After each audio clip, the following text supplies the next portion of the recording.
যোৱাকালি আমাৰ নটিফিকেশ্যন এখন ইছ্যু হৈছে আমাৰ কাৰ্যালয়ৰ পৰা আৰু এই নটিফিকেশ্যনখনত আমি কৈছোঁ যে পৰৱৰ্তী সময়ত ক্লাছ 9 আৰু 10ত আমি যিসমূহ পৰীক্ষা অনুষ্ঠিত কৰোঁ, স্কুলে যিসমূহ পৰীক্ষা অনুষ্ঠিত কৰে, unit test, half yearly, class 9ৰ এনুৱেল এক্সাম, এই আটাইবিলাক পৰীক্ষাৰ মাৰ্কছ আমাৰ মাৰ্কছ এণ্ট্ৰি পৰ্টেলত তেওঁলোকে এণ্ট্ৰি কৰিব লাগিব। এতিয়া মাৰ্কছ এণ্ট্ৰি পৰ্টেলত তেওঁলোকে অন্য নম্বৰ ইতিমধ্যেই ভৰাই আছিলে, যেনে যোৱা বছৰ আমি এইবাৰ যিসকলে মেট্ৰিক HSLC পৰীক্ষাত অৱতীৰ্ণ হৈছে সেইসকল কেণ্ডিডেট যোৱা বছৰ যেতিয়া ক্লাছ 10ত আছিলে তেওঁলোকৰ ক্লাছ 10ৰ হাফ ইয়াৰলি পৰীক্ষাৰ নম্বৰো আমি লৈছিলোঁ যোৱাবাৰ। গতিকে সেই মাৰ্ক এণ্ট্ৰি পৰ্টেলটো আমাৰ চলি আছিলে। এইবাৰ আমি কৈছোঁ যে ক্লাছ 9 আৰু 10ত যিসমূহ পৰীক্ষা অনুষ্ঠিত হ'ব আটাইখিনি পৰীক্ষাৰে মাৰ্ক এণ্ট্ৰি তাত কৰিব লাগিব।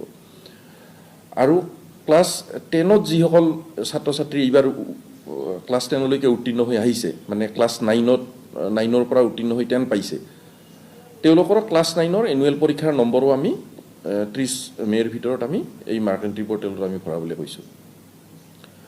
আৰু আপোনালোকে জানে যে ক্লাছ 9ত সেবাৰ ৰেজিষ্ট্ৰেশ্যনটো ছাত্ৰ ছাত্ৰীসকলৰ কাৰণে বাধ্যতামূলক।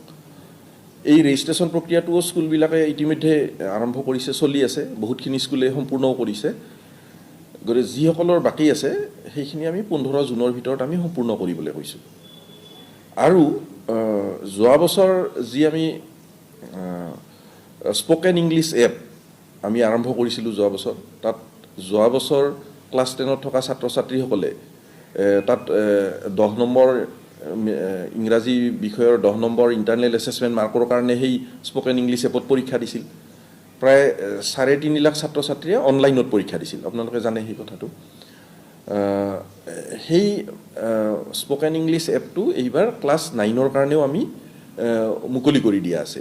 গতিকে 15 জুনৰ ভিতৰত তেওঁলোকৰ ৰেজিষ্ট্ৰেশ্যনটো সম্পূৰ্ণ হ'লে সেই ৰেজিষ্ট্ৰেশ্যন নম্বৰেৰে তেওঁলোকে 16 জুনৰ পৰা সেই স্পকেন ইংলিছ এপত তেওঁলোকে অনবৰ্ডত আহিব পাৰিব, তেওঁলোকে নিজকে ৰেজিষ্টাৰ কৰি ল'ব পাৰিব।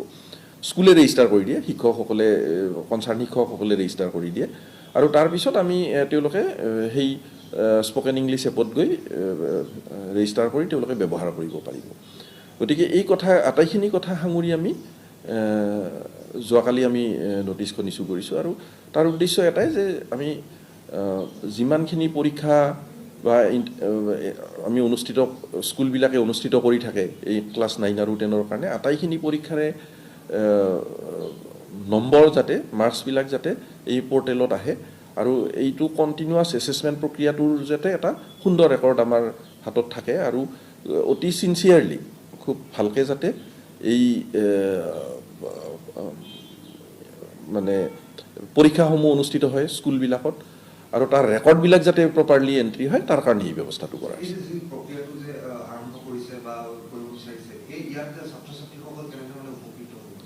এতিয়া ছাত্ৰ ছাত্ৰীসকল যিসকলে নিয়মিতভাৱে ক্লাছত উপস্থিত থাকে আৰু নিয়মিতভাৱে পৰীক্ষাত অৱতীৰ্ণ হয়, তেওঁলোকে আগতেও পৰীক্ষাত অৱতীৰ্ণ হৈ আছে, নিয়মিতভাৱে ক্লাছত আহি আছে।